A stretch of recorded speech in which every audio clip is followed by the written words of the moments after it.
Thank you very much for staying with us. Let's try and connect now with Steve Letsike, of course, on International Day Against Homophobia, Transphobia, as well as Biphobia. We're chatting to Steve Letsike, who is the Executive Director of Access Chapter 2, an organization that focuses on LGBTI people. Steve, we're really trying to connect with you again. I hope you can hear me now. I was struggling to hear what you were saying about what kind of reports you're getting from your organization about discrimination in communities. Are you able to paint a picture for us on what the situation is like in communities now? Excellent. Thank you so much, Griselda, and good evening to your viewers. What we've seen, Griselda, is the high rate of hate crime incidents that have been going on across the country, and already we are aware of the hotspots of where these murders and rapes are happening.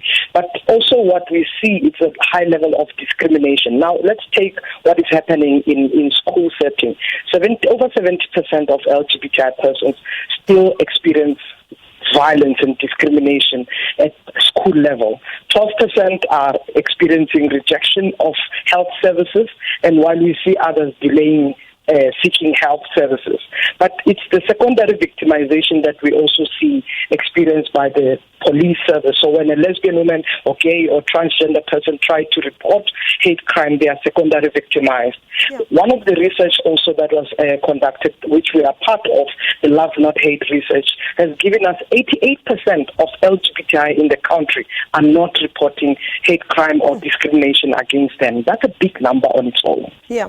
I was just about to ask you about, the levels of this intolerance within the health care sector in the workplace. But are there enough people in government getting this message across, of perhaps tolerance then? And what still needs to change that will make life easier, your life as an activist easier?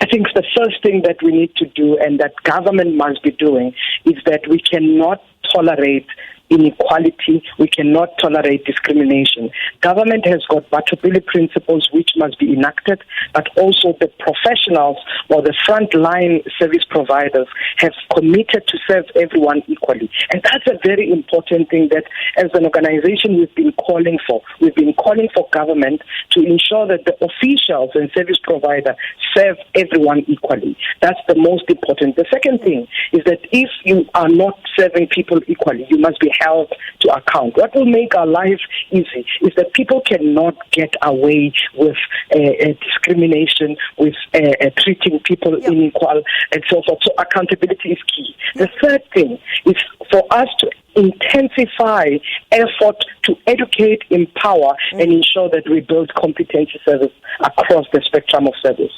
There was something very concerning that you mentioned just a few moments ago about people not reporting some of these incidents that are meted out against them. So this obviously means that then there are very few cases that are going to court, if any. So is there enough legal help, for example? What was excellent is that there was a national task team which was led by the Department of Justice that was set up a couple of years ago. That national task team has since then helped to fast-track the justice, because usually in the past cases used to stay 5 years, 10 years without being resolved or without being addressed. But now the task team, which is multi-sectoral and include National Prosecuting Authority, are set up to address that. But what we need to do is to ensure that people know about it, people can report, and we ensure that services are not necessarily discriminative in that manner. Yeah, let's just go beyond South Africa as well. There are many countries on the continent, of course, that remain intolerant. Malawi, for example, where consensual same-sex conduct between adults, there's no tolerance for that. Very little tolerance in Uganda, Kenya, Zimbabwe. And, in the United States, which some would argue is one of the most, free countries in the world, you have a transgender military ban, but at the same time, there's a day that students take a vow of silence to highlight the plight of the LGBTIQ people at school. So is any headway being made, let's go beyond South Africa, on the continent and in the rest of the world, if we still have countries that are so intolerant? Yeah, and I think, look, in Africa, if we start there in the region, we are now at 31 countries that are still criminalizing homosexual acts. And I think we are very much excited.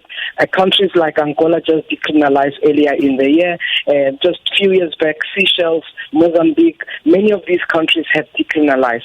Botswana is hearing a court case. Kenya is hearing a court case. So we are seeing bits and bits of progress within our own African countries. Yeah. But what we're seeing internationally is some of the regress.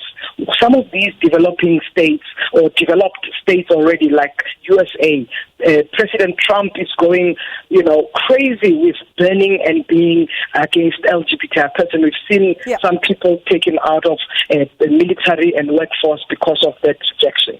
But we're seeing other countries in Asia who are improving. Today, Taiwan have just legalized same-sex marriage. Yeah. So there are countries that are regressing, others are not progressing, or others are progressing in that manner.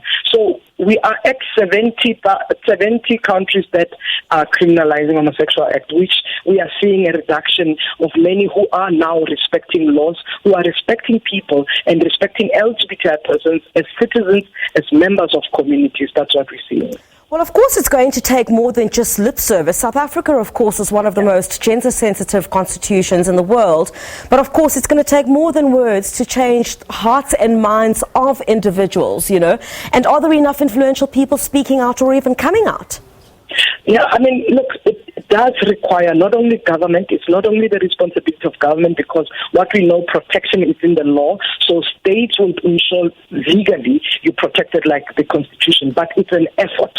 It's about what communities are doing. It's about what the faith sector is doing, what the traditional sector is doing. So every aspect of society, every member of the community, every parent in a household must stand up, become an ally, stand up to fight discrimination, because what we know is that we are all not free until every human being is free. And that means it's our responsibility to empower ourselves, to empower children, to empower every adult, and also to hold those who are ignorant accountable because of their acts that perpetuate hate crimes. Steve Letsike, thank you so much for your time this Friday evening. Thank you for speaking to us here on SABC News.